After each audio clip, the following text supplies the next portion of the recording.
સિદ્ધાંત સમજાવો. હું ખાલી સાદો પ્રશ્ન કરું કે પહેલા કર્મનો સિદ્ધાંત સમજવો પડે કે કર્મની ડેફિનેશન સમજવી પડે? પરફેક્ટ, સાચું બોલે. શું ભણેલા તમે?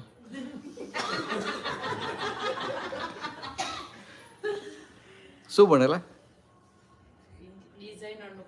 ડિઝાઇનર. પણ આ પેલું કોલેજમાં શું કરેલું? બાર પછી ડિઝાઇનર. હા, એટલે જ આટલો પરફેક્ટ જવાબ આપે. બરાબર છે ને? તો કે પહેલાં આપણે કર્મના સિદ્ધાંતની લાંબી લાંબી વાતો કરીએ, પણ બેઝિક ડેફિનેશન કર્મની એમાં જ આપણે ગોથા ખાતા આવીએ તો પછી ઉપર મકાન થાય ખરું? નહીં થાય ને. તો પહેલાં તો મને એ કહો કે કર્મ કોને કહેવાય? તમે કર્મ કોને માનો છો? ચાલો બધા ફટાફટ બોલજો, પછી આપણો ટાઈમ આપણે જલ્દી પૂરું કરવું પડે ને બાજુ. કેટલા કે પૂરું કરવાનું છે?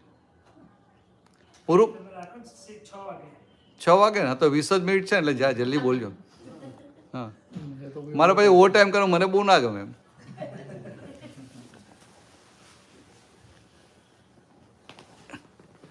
કર્મ કોને કહેવાય? બોલો, ચાલો તમે ઉપર બેઠા તમે જ બોલો ને.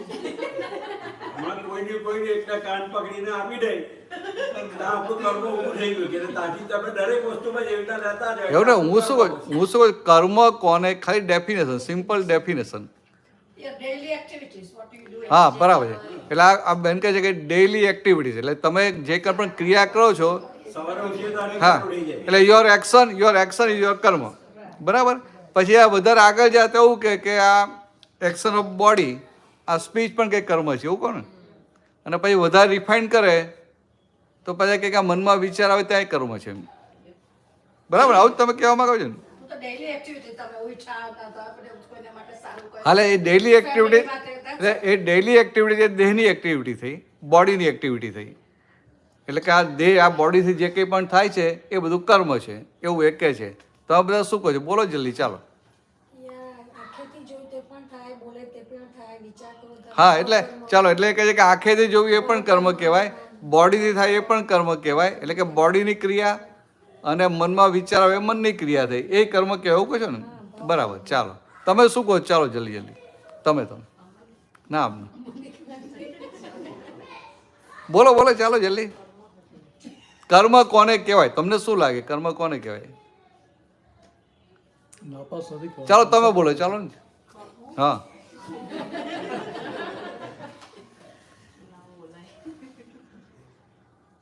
હા, પેલા બોલનારા પાછળ બેઠા છે, એમને પૂછીએ.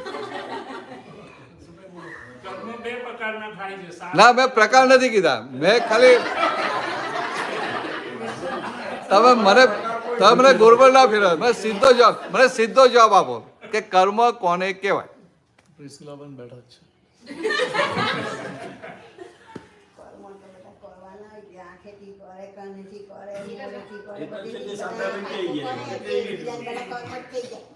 જો હવે તમને સમજાવું, હવે તમને ખાલી આ હવે તમને સમજવા માટે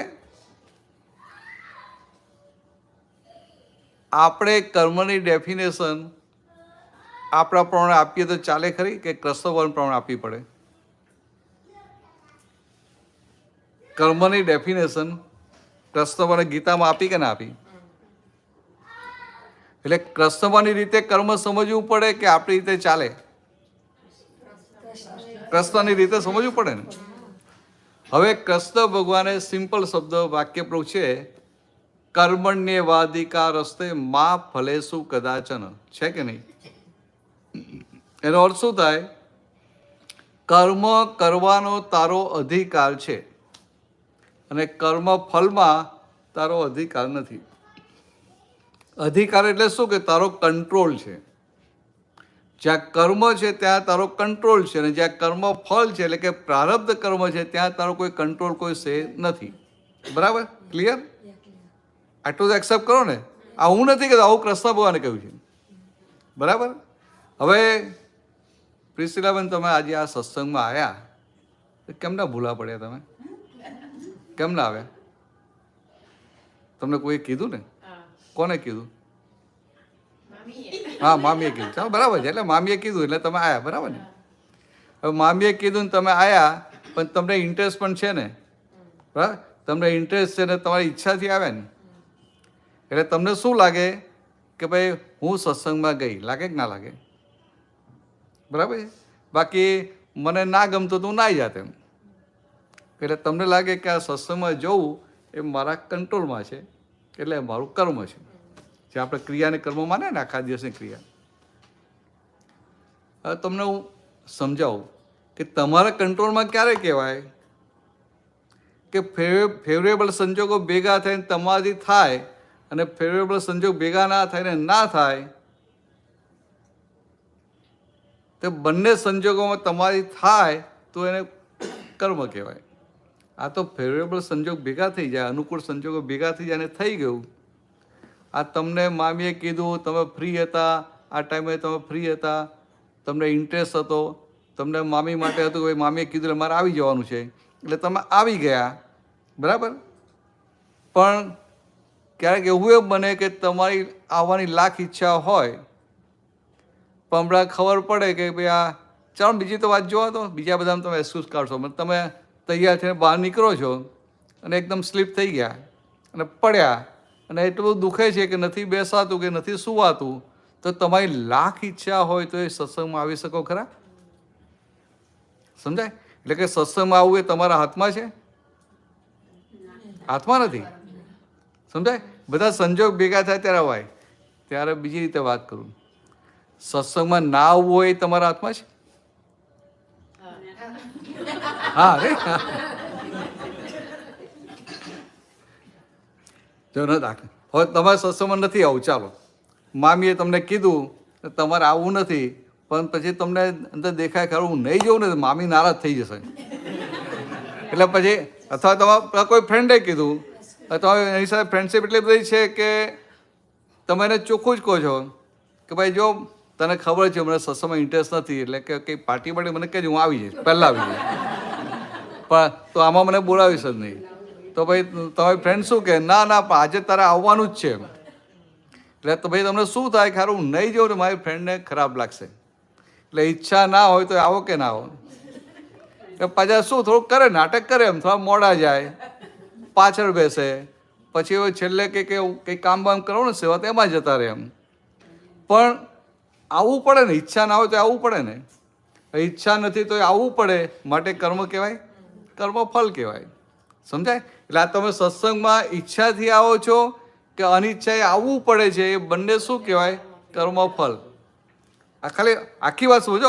હવે તેથી ના જતા કોઈ, હવે કોઈ જતા નહીં, કારણ કે આખી વાત સમજ પડે. નહીં તો આ ઊંધું પકડી લે કે સત્સંગમાં જો કે કર્મ ફળ છે, તો પાછું હામેની વાત તો ખબર નથી કર્મ કોને કહેવાય, એટલે અધૂરો ઘડો છલકાય પાછો.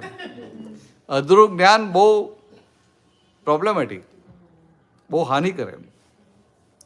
પાકું આટલું સમજાયું? એટલે એનો શું થયો કે આ દેહની ક્રિયા છે, આ સત્સંગમાં એ દેહની ક્રિયા કહેવાય ને, તો કે આ દેહની ક્રિયા કેવી છે? એ કર્મ ફળ છે. બરાબર? એટલે તમે નોકરી કરો, ઘરમાં કામ કરો, કંઈ સારું કરો, ખરાબ કોઈને હેલ્પ કરો, કે કંઈ પણ કરો, એ બધું કર્મ ફળમાં ગયું.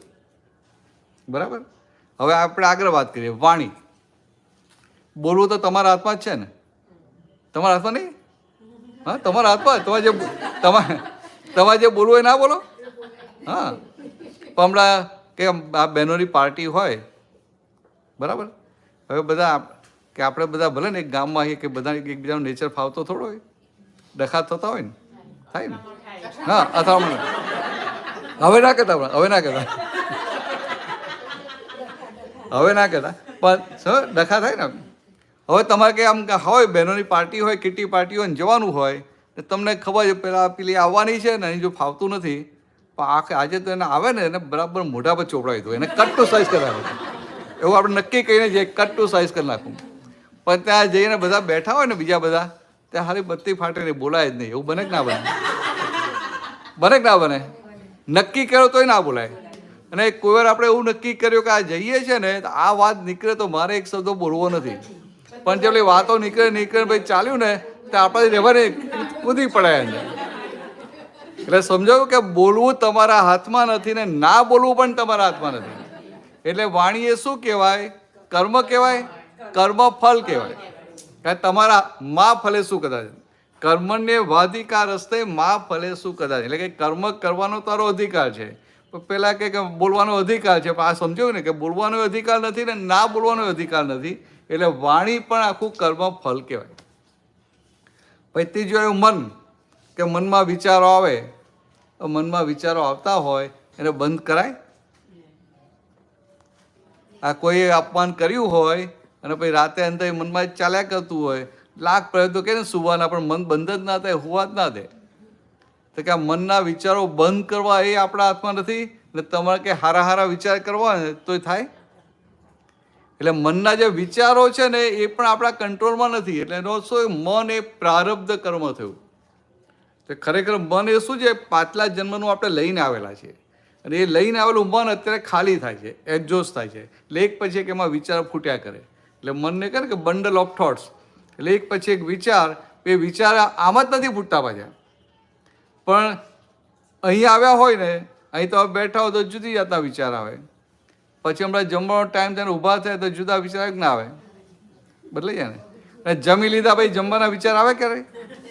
જમી લીધા ભાઈ જમવાના તે ના આવે, સમજાય? એટલે કે એને ક્ષેત્ર, પ્લેસ, ટાઈમિંગ, દ્રવ્ય બધું ભેગું થાય ને એ પ્રમાણે વિચારો ફૂટે. અંદર હોય ખરા, પછી બહાર ભેગું થાય એ પ્રમાણે ફૂટે. એટલે મન પણ કર્મ ફલ છે, સમજાય? એટલે અત્યાર સુધી તમે જે માનતા હતા કે આ દેહની ક્રિયા, વાણીની ક્રિયા, કે આ મનની ક્રિયા એ બધું કર્મ છે, પણ ખરેખર એ આ બધું કર્મ ફળ છે, સમજાય? એટલે તમે જે માનતા હતા આખું કોરું શાકમાં ગયું કે ના ગયું?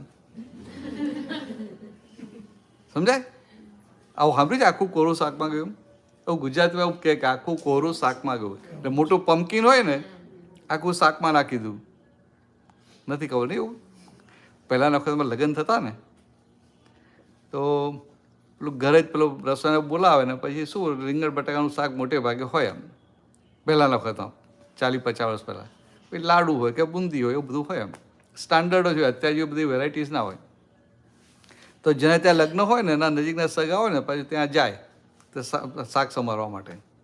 હવે તો દુબરા કાપી આવે, પણ એ વખતે બધા આવતા ને તો બટાકા હોય ને તો એકના 4 કટકા કરે, અને નાનું હોય તો એકના 2 કટકા કરે. નાની બટાકી તો આખી જવા દે, ફેંકે ને બટાકી આખી જ જવા દે.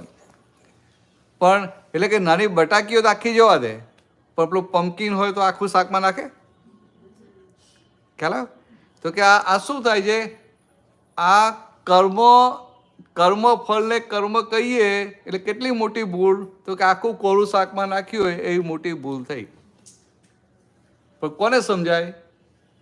અને આ તો તમારા માટે બહાર પાછી વાત ના કરતા ને, તમને મારશે. હવે આ અડધી વાત થઈ કે આ બધું કર્મ ફળ છે. હવે સામેની વાત, તો પછી કર્મ કોને કહેવાય સમજવું પડે. જો આ બધું કર્મ ફળ છે કે દેહની ક્રિયા, વાણીની ક્રિયા, હા પાછળ સમજાયું ને. એક તો તમારી ઉપર તમારું લાઈટ નહીં, તમારા મોઢાય દેખાતા નથી. મને ખબર ના પડે કે તમને સમજાય કે નહીં સમજાય. તમારી ઉપર લાઈટ કહો ને તો મોઢું દેખાય ને મને જરા.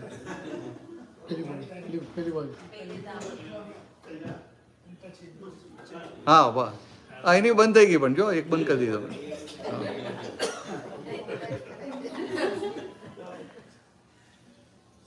બધાને ક્લિયર આટલી વાત? કે આ દેહની ક્રિયા, વાણીની ક્રિયા અને મનની ક્રિયા એ બધી ક્રિયાઓ એટલે action of body, action of speech અને એક્શન ઓફ માઇન્ડ એ ત્રણેય કર્મ ફળ થયું. મારી વાત નથી આ, as per lord Krishna, Krishna ભગવાનની દ્રષ્ટિએ આ ત્રણેય કર્મ ફળ થયું. બરાબર? એટલે અત્યાર સુધી આપણે જે આને કર્મ માનતા હતા કે આને સારું કર્યું ને ખરાબ કર્યું, જે કર્મ માનતા હતા એટલે આખું કોરું શાકમાં ગયું. હવે કર્મ કોને કહેવાય એ સમજીએ.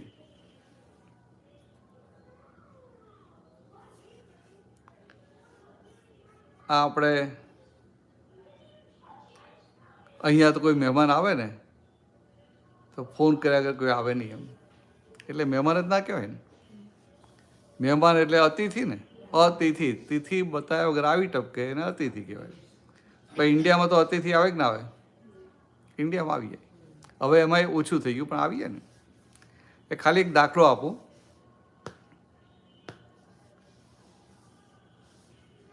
કે અહીંયા આપણે આ ભેગા થયા ને આટલો પરિચય થયો, અને માનો કે તમે કોઈ આમ રહેતા હોય ઇન્ડિયામાં, બોમ્બેમાં રહેતા હો, બોમ્બેમાં ફ્લેટ હોય અને તમે પછી જવાના હો, પછી મને ભાઈ તમે ક્યારે આવવાના છો, તો હું કહું કે હું ઓગસ્ટમાં બોમ્બે આવવાનો છું. તો તમે કહો એમ ઓગસ્ટમાં? કે ઓગસ્ટમાં હું પણ ત્યાં જ છું, તમે આવજો મારે ત્યાં. એટલે આવું કીધું હોય. આવી ગયા તમારા હસબન્ડ? આવી ગયા નથી? તો કર મોડા આવવાના છે. પણ ક્યારે આવશે? પતી ગયા પછી? મમ્મમ નહીં મમ્મમના ટાઈમે તો આવી જશે ને. આપણે ભૂલતે તો મમ્મમના ટાઈમ સાચવી લેવાનો. હવે દાખલો કે તમે તમારા હસબન્ડે આ બધો સત્સંગ સાંભળ્યો અને મને આમંત્રણ આપે કે આવજો ઘરે, ને કે ઓગસ્ટમાં તમે ત્યાં જ છીએ. એટલે હું બીજું સારું તો હા પણ હા ચલો આવીશ.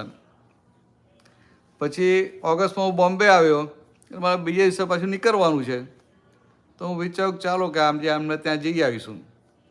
પણ મારે ત્યાંથી બોમ્બે આવવાનું છે, તો મને થયું કે હજી જ્યાં નજીક ગયા પછી ફોન કરીશું. પછી એમાં રસ્તામાં બધો ટ્રાફિક જામ ને એવું બધું થઈ ગયું, અને એમાં મારી બેટરી ડિસ્ચાર્જ થઈ ગઈ. એટલે તમને ફોન કઈ રીતે કરવો એ પ્રોબ્લેમ હતો કે નંબર કાઢવો કેવી રીતે. એટલે ફોન બંધ થયો નહીં, અને પછી આવતા આવતા 11 વાગી ગયા. પણ તમારો જે ફ્લેટમાં હતું ને એ જ ફ્લેટમાં બીજા એક મારા ઓળખાણવાળા રહેતા હતા, એટલે મને ખબર હતી જગ્યા. એટલે પછી હું વિચાર્યું શું કરવું, હા પિસેલાબેનને ત્યાં જવું કે ના જવું. તો હસબન્ડનું નામ શું છે? કમલેશ. એટલે કમલેશભાઈ મને પ્રેમથી આમંત્રણ આપ્યું, માની લો ને દાખલો સમજવા માટે. મને પ્રેમથી આમંત્રણ આપ્યું તો મને થાય કે હવે શું કરવું, કમલેશભાઈ ત્યાં જવું કે ના જવું. પછી થાય કે જો આજે નહીં જવું તો પછી તો જવાશે જ નહીં, પછી ક્યારે વર્ષ પછી નંબર લાગે. તો હું વિચારું આટલા સારા માણસ અને આટલે હાઈ રીતે સત્સંગ કર્યો છે તો ચાલો ને પહોંચી જ જઈએ, એમને આનંદ થશે. એટલે હું તો રાતના 11 વાગે આવું. હવે તમે સૂઈ ગયા હો, તમે થાક્યા પાક્યા કે તમે તબિયત સારી સૂઈ ગયા હો, અને એ બેઠા હોય બહાર, પછી ટીવી જોતા બેઠા હોય, તો હું બેલ વગાડું એટલે જુએ તો ખરા. તો મને જુએ એટલે શું થાય, રાતના 11 વાગે મને જુએ તો સમજાય. પણ છતાંય બારણું ખોલે કે ના ખોલે, અને મને ના કે ભાઈ આવો પધારો કહે ને, વેલકમ તો કરે ને. એમ મારી જો પાછું હું તો એકલો હોઉં નહીં, પાછા બીજા 3-4 જણ હોય, બધાને બોલાવે ને. હવે એમને થાય કે 11 વાગ્યા, હવે આવી ગયા. હા ચાલો હા લાંબુ જીવાના છે. આપણે આગળ જ બેહાડો, અહીંયા આગળ જ બેહાડો. કમલેશભાઈ આગળ જ આવી જાઓ. ફાવશે? નીચે બેસો, ફાવશે ને? આવી જાઓ, તમારી જ વાત કરીએ છીએ. આવી જાઓ.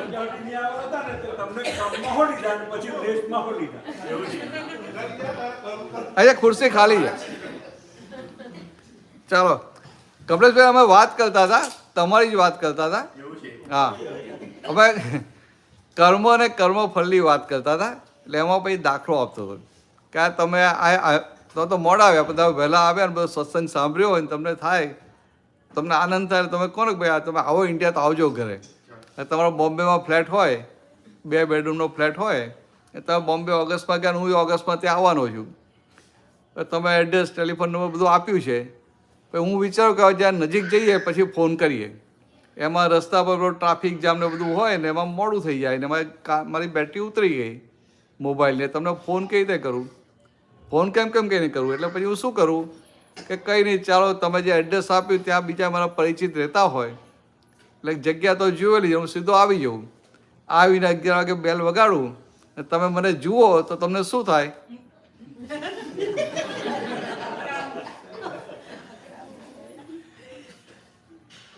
સમજાય? પણ છતાંય તમે દરવાજો તો ખોલો ને, અને આવો એમ તો કહો ને. મારી પાસે બીજા 3 જો એને બોલાવો કે ના બોલાવો, ખાનદાન તો ખરા ને તમે.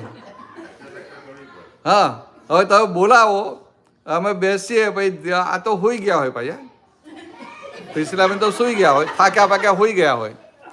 હવે તમે 5 મિનિટ માટે હું માની લઉં, આ દાખલો આપો ત્યાં સુધી, કે એમનો સ્વભાવ બહુ કડક છે. 5 મિનિટ માટે માની લો, ચાલશે ને?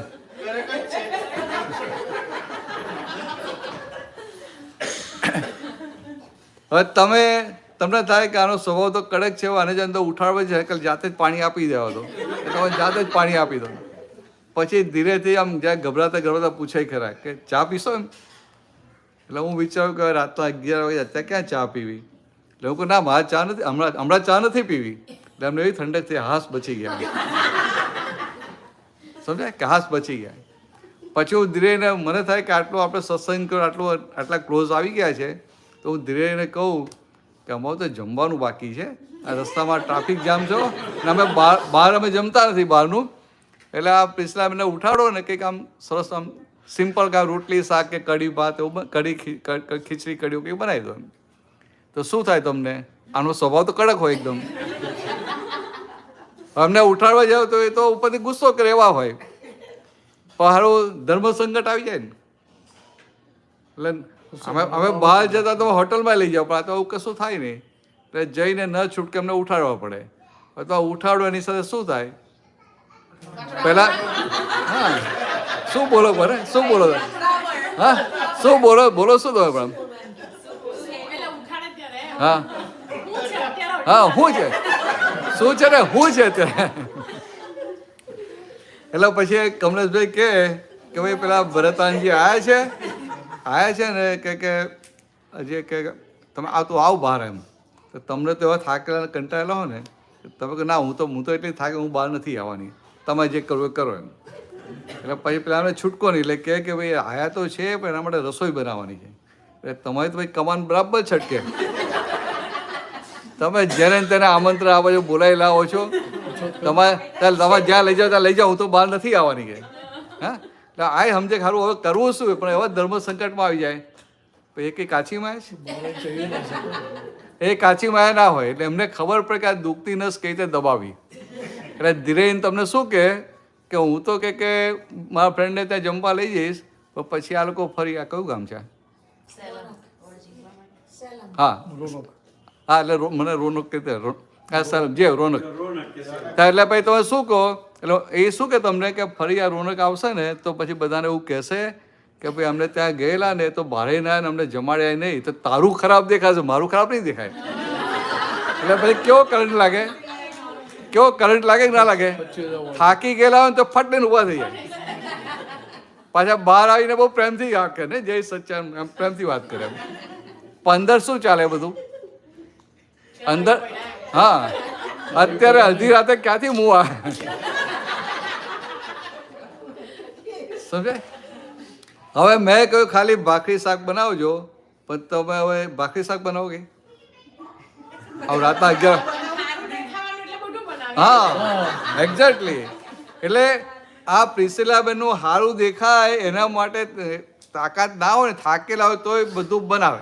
અને ભલે કહ્યું એમ કે ભાખરી શાક જ બનાવજો, તોય બીજી 2-3 આઈટમ બનાવી નાખે, પાછું અથાણું ને પાપડ તો કાઢી જ નાખે, અને ઘરે પેલા મગજ તો પડ્યા જ હોય એટલે એ મૂકી દેવાય. પણ એવી 5-7-8 આઈટમ બનાવી દે કે મારું ખરાબ ના દેખાય. સમજાય? પછી જમવા બેઠા હોય ત્યારે આગ્રહ કેવી રીતે કરો? બરાબર આગ્રહ ના કહેવાય, બરાબર જમી લો કે હવે સુવાનું જ છે ને કે બરાબર ખાવ.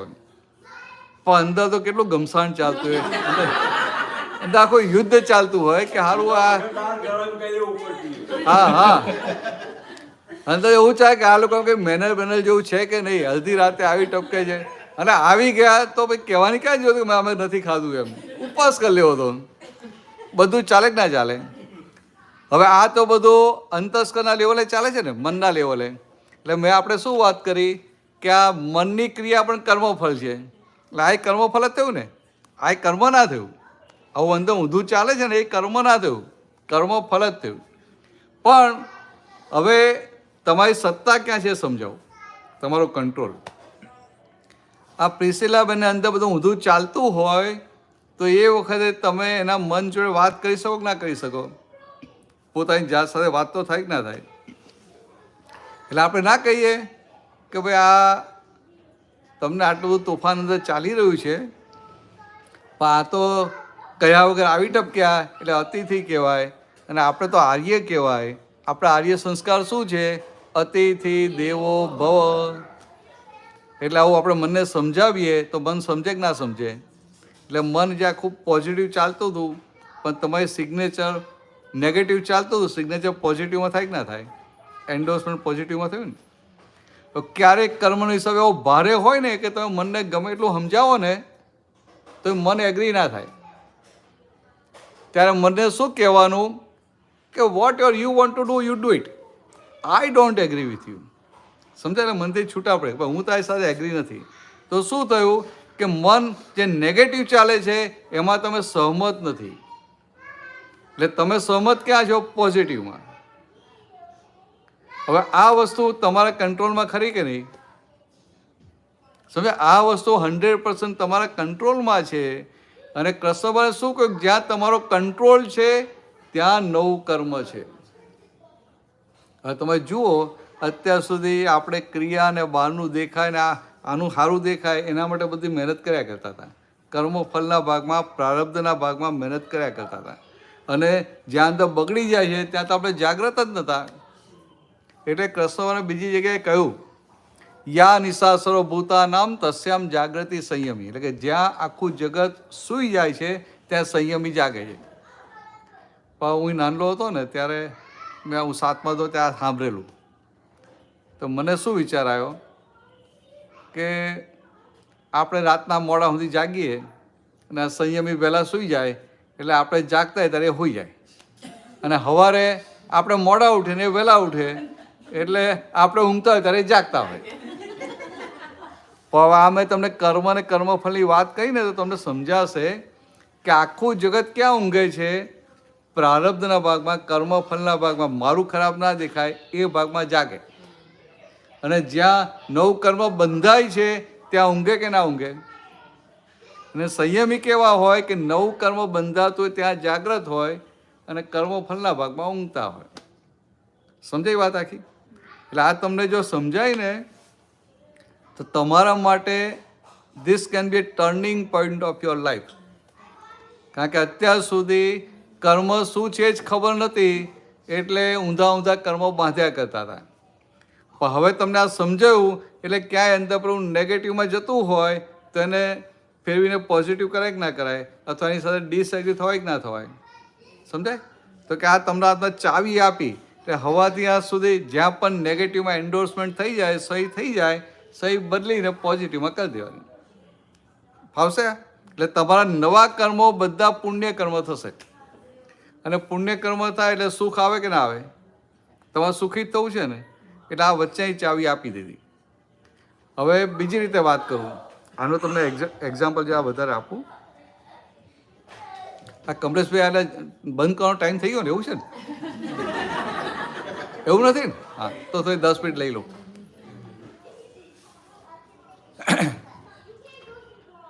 આ તમને આ કર્મની વાત ક્લિયર થાય ને એટલા માટે. આ કર્મનો સિદ્ધાંત એટલો કોમ્પ્લિકેટેડ છે, તમને તો એકદમ સિમ્પલ કરી આપું તમને. સિમ્પલ. દાખલા તરીકે કયું ગામ તમારું? કયું ગામ? એના. એ તો બધા મોટા ગામો ને એની વાતો ના થાય. પણ એના બધા હોય પાવરફુલ. તમે છો જ ને. ખાલી એક એક્ઝામ્પલ આપું કે આપણું ગામ હોય, નાનું ગામ હોય, થોડું રિમોટ પ્લેસ હોય, એટલે બધી વ્યવસ્થા ના હોય.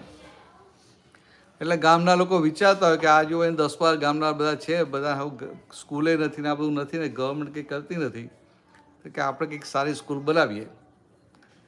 એટલે પછી આખો પ્રોજેક્ટ લીધો હોય અને 25 કરોડનો પ્રોજેક્ટ હોય આખો. તમે પછી આવું ગયા ગામમાં, તમે ગામમાં જાઓ એટલે બધાને ખબર પડતા વાર લાગે? ખબર પડતા વાર ના લાગે. આમાંય તમે એવો છો કે વાર ના લાગે. અને આમ વાર ના લાગે, તરત આમ ખબર પડી જાય કે ભાઈ આ પ્રિસિલાબેન આવ્યા છે. તે પેલો સ્કૂલનો પ્રોજેક્ટ લઈને બેઠા હોય ને એટલે પેલા બધા ટ્રસ્ટીઓ આવી જાય કે ના આવી જાય કે ભાઈ પ્રિસિલાબેન તમે આપણા ગામના છો, તમને ખબર છે કે આ છોકરાઓને કેટલી તકલીફ પડે છે એમાં આ ચોમાસામાં ને બધામાં, એટલે કે આપણે આ ગામમાં સ્કૂલ બનાવવા માગીએ છીએ. તમે તો કે આટલા બધા વર્ષથી અમેરિકા છો એટલે તમે બહુ કમાયા હો. એ લોકોને એવું થાય ને કે બહુ કમાયા છે, એટલે કે આ 25 કરોડનો પ્રોજેક્ટ છે એટલે 1 કરોડ અમે તમારા તરફથી લખી દઈએ છીએ. એટલે શું થાય પછી હાલત? આપણે ઉલ્લાસ થાય ને કે સારા કામમાં આટલા પૈસા આપવાના. થાય કે ના થાય? થાય ને? તમને થાય નહીં? હા, સારું છે. હવે હું તમને ખાલી દાખલો આપું કે માનો કે તમારો સ્વભાવ એવો છે કે સારા કામમાં તમે પૈસા વાપરી શકતા નથી. અત્યારે ખાલી માની લો, પેલું કાઢ નાખો, આપણે તેજ સ્વભાવ છે, કાઢ નાખજો. બહુ સારા છે. હવે કોઈનો નેચર એવો હોય, એટલે તમારો નેચર એવો છે કે તમે સારા કામમાં પૈસો જલ્દી છૂટે નહીં હાથમાંથી. હવે પેલા લોકો આવ્યા હોય એટલે મારી ઠોકીને તમે પાછળ પડે ને ભાઈ, તમે કહો કે ભાઈ હમણાં તો ધંધો ચાલતો નથી, આ કોરોના પછી તો આજુ પેલું તો ભરવાનું છે, આમ છે તેમ છે, તો એ પેલા ગાંઠે નહીં, તે છેલ્લે 21 લાખ રૂપિયા લઈને જાય. બરાબર? હવે મારે જેને ખબર પડે કે આ પિછલાબેને 21 લાખ આપ્યા, સારું આજ સુધી ક્યાંય આપ્યા એટલે મને આનંદ થાય. એટલે તમે મળો એટલે હું તમને શું કહું કે પિછલાબેન તમે બહુ સારું કામ કર્યું, આવા સારા કામમાં 21 લાખ રૂપિયા આપ્યા, બહુ સરસ કામ કર્યું. તો તમે મને શું કહો, અરે ભરતાનજી વાત જ ના કરશો ને, કે હું તો 1 રૂપિયો આપવાની નથી, પણ આ પાછળ પડીને લઈ ગયા. સમજાય? હવે તમે જુઓ એમનું કર્મફળ શું છે. 25 લાખ આપ્યા કે 21 લાખ આપ્યા એ કર્મફળ, પણ 9 અંદર સિગ્નેચર શું છે, હું તો આપે એવી નથી એમ. એટલે 21 લાખ આપવા છતાંય 9 પાપ કર્મ બાંધે. હવે બીજો દાખલો આપું કે હું તમને આવું કહું, તમે મને શું કહો કે ભરતાની તમને ખબર જ છે મારો સ્વભાવ કેવો છે, પણ સારું થયું કે આ લોકો આટલો બધો આગ્રહ કરીને મારી પાસે લઈ ગયા, તો મારા હાથે જિંદગીમાં એક સારું કામ તો થયું. તો શું થયું, તમારું કર્મ ભલે પોઝિટિવ છે ને 9 કર્મ પોઝિટિવ છે. પછી ત્રીજો દાખલો આપું કે ત્યાં ફંક્શન થાય ને કે આ પિછલા 21 લાખ આપ્યા છે, બધા તાલીઓ પાડે ને, એમાં તમારી સ્કૂલના એક કોઈ તો ફ્રેન્ડ ભણતી હોય સાથે, એ ત્યાં હોય, કોઈ ત્યાં ગામમાં જ જતી હોય ને, એને તો પેલો 2 ટન ખાવાના ફાંફા હોય, એટલે એની પાસે પેલા લોકો માગવા જાય ને, ટ્રસ્ટીઓ જાય માગવા, એ તો સમજે કે આ માગવા જશો તો મળશે તો ઉપર કે આપીને આવવું પડશે.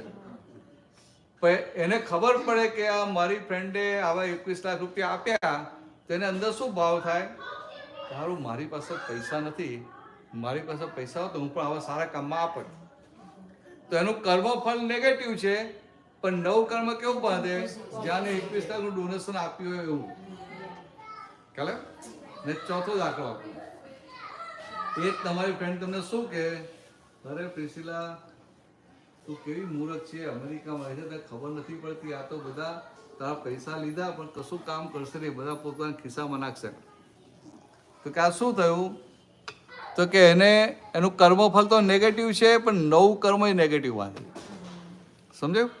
એટલે આ તમને આ જો આટલી વાત સમજાય ને, કર્મ ક્યાં બંધાય છે, તો આથી જાગ્રત થઈ જજો. જ્યાં જ્યાં નેગેટિવ કર્મ બંધાય ત્યાં તેને ફેરવીને પોઝિટિવ કરી નાખજો. આવશે આટલું? આટલું કરજો, આટલું હોમવર્ક આપું. અને હા, આ ફર્સ્ટ સ્ટેપ, ઇન્ટરમીડિયેટ. આમ તો ખરેખર તો કર્મ ના બંધાય એવા થઈ જવાનું છે, પણ હવે એ તમને સંજોગ નથી, એટલે શું કહું કે આ વચ્ચે હું આપી દઉં. અને અમને આપણો પ્રશ્ન કર્યો ને, એટલે આટલું તમને સમજાય ને આટલું કરી લો ને, તો તમારા જીવનનો એક ટર્નિંગ પોઈન્ટ આવી જાય. એટલે આટલું રાખજો. ચાલો હવે આગળ પૂછો.